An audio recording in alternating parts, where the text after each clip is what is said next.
Good morning बच्चों। आज की कक्षा में हम हिंदी व्याकरण पाठ 4 शब्द विचार नामक पाठ के प्रश्न उत्तर करेंगे।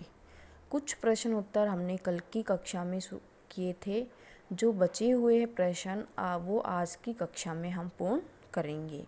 तो आइए अब हम शुरू करते हैं पाठ 4 के प्रश्न उत्तर। एक बार वापस दोहरा लेते हैं। हमारा पाठ नंबर है 4 हिंदी व्याकरण पाठ 4 शब्द विचार। जो वर्णों के सार्थक मेल को शब्द कहा जाता है और इसके 4 भेद होते हैं। कौन कौन से? प्रयोग के आधार पर, रचना के आधार पर, अर्थ के आधार पर और उत्पत्ति के आधार पर। इस प्रकार हमने शब्दों के बारे में जाना कि इनकी उत्पत्ति किस प्रकार ही, इनका प्रयोग किस प्रकार किया जाता है। तो आइए अब हम शुरू करते हैं पाठ 4 के प्रश्नोत्तर।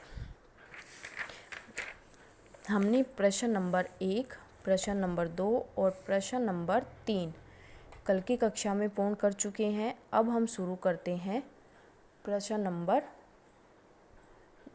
4। प्रश्न नंबर 4 शुरू करते हैं। तो देखिए, निम्नलिखित के योग रूढ़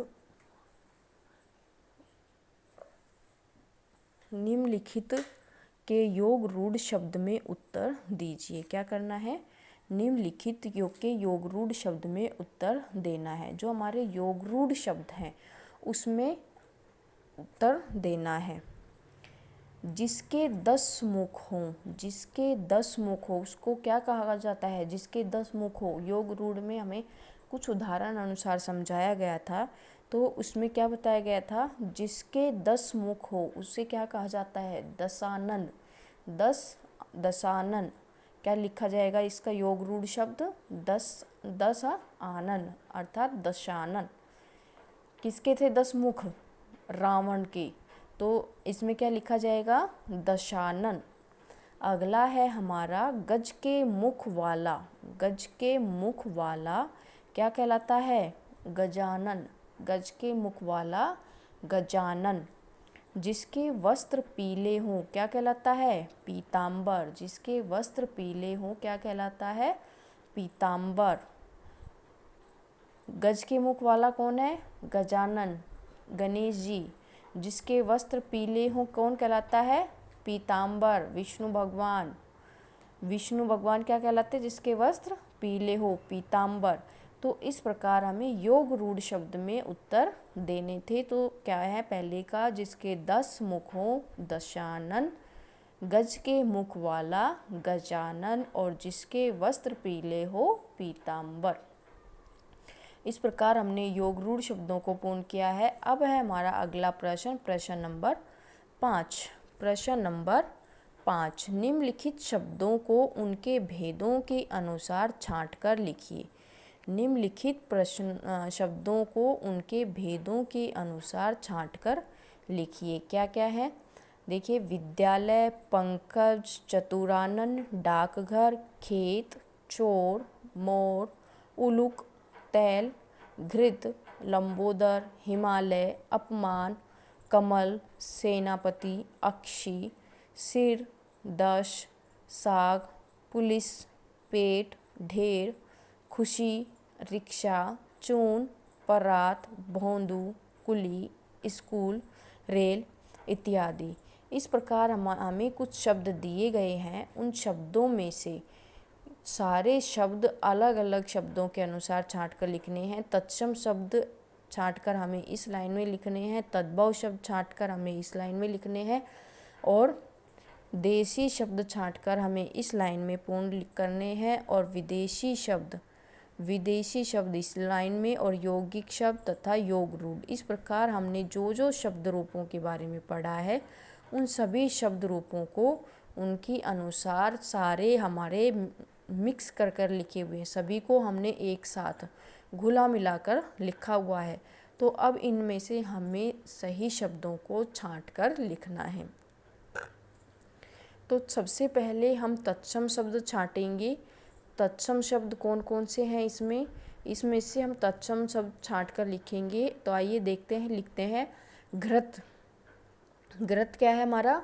तत्सम शब्द। उलूक, उलूक तत्सम शब्द है, अक्षी तत्सम शब्द है, दश तत्सम शब्द है। इस प्रकार हमने इनमें से तत्सम शब्दों को छांट लिया है और उचित स्थान पर लिख दिया है। तो क्या है?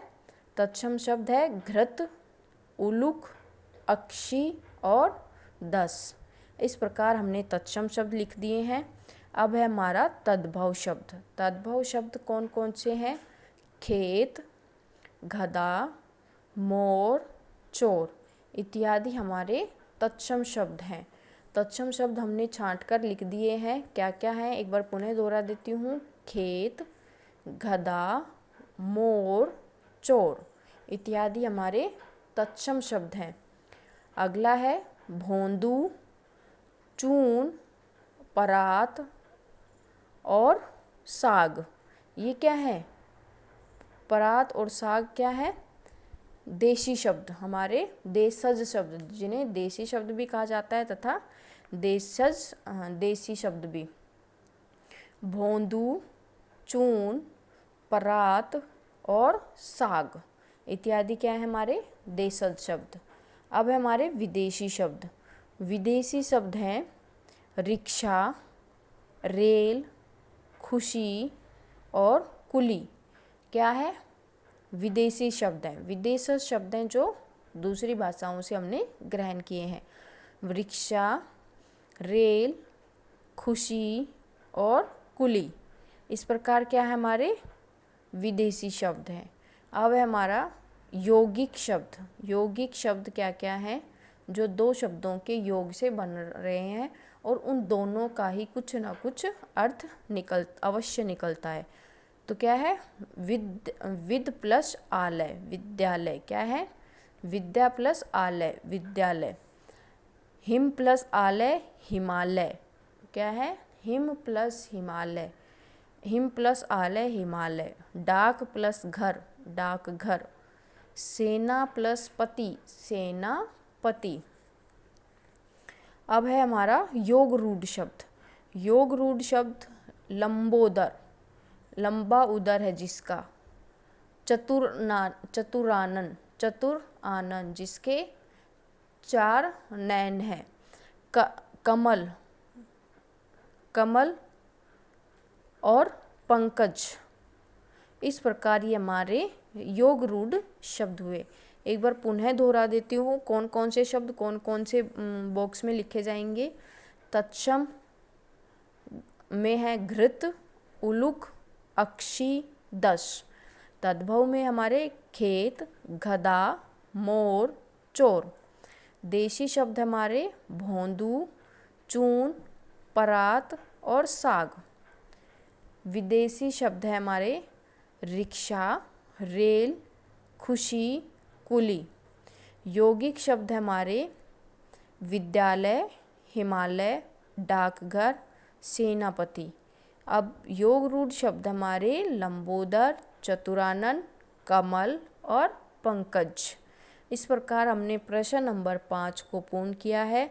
अब है हमारा प्रश्न नंबर 6। क्या है? प्रश्न नंबर 6। निम्नलिखित के तत्सम और तद्भव रूप लिखिए। क्या करना है? निम्नलिखित के तत्सम और तद्भव रूप लिखिए। तत्सम शब्द दिए, किसी के तत्सम शब्द दिए हुए हैं और किसी के तद्भव रूप दिए हुए हैं, तो हमें उनमें से जो रिक्त स्थान है उनकी पूर्ति करना है। ओष्ठ, ओष्ठ तत्सम शब्द है तो इसका तद्भव रूप क्या होगा? ओठ, ओठ है, ओठ। अगला है रिक्त स्थान साग, तद्भव रूप दिया हुआ है साग, उसका तत्सम रूप लिखना है साग। अगला है हमारा तत्सम रूप दिया हुआ है काक, काक का तद्भव रूप कौवा। अब है हमारा तद्भव रूप दिया हुआ ईख, ईख का क्या हुआ? इक्षु, तत्सम रूप हुआ हमारा इक्षु। इसी प्रकार हमारे आगे दिए हुए हैं बहु, तद्भव रूप है हमारा और तत्सम रूप होगा वधु। दश, दश तत्सम रूप है और दस तद्भव रूप। नासिका तत्सम रूप है और नाक तद्भव रूप। दही हमारा तद्भव रूप है और दधी हमारा तत्सम रूप है। इस प्रकार हमने रिक्त स्थानों की पूर्ति की है तत्सम और तद्भव रूप से। उनके जो रिक्त स्थान दिए हुए थे, हमें कई जगह पर तत्सम रूप दिए हुए थे और कई स्थानों पर तद्भव रूप दिए हुए थे। तो हमने इस प्रकार रिक्त स्थानों की पूर्ति की है। तो बच्चों, आज आपका गृह कार्य है, आज की कक्षा का गृह कार्य है प्रश्न नंबर 4, प्रश्न नंबर 5 और प्रश्न नंबर 6। आपको कॉपी में पूर्ण करना है, सुंदर लेख में कार्य करना है और जैसे ही आपका कार्य पूर्ण हो जाता है, आप इस कार्य की फ़ोटो खींचेंगे और मुझे सेंड कर देंगे।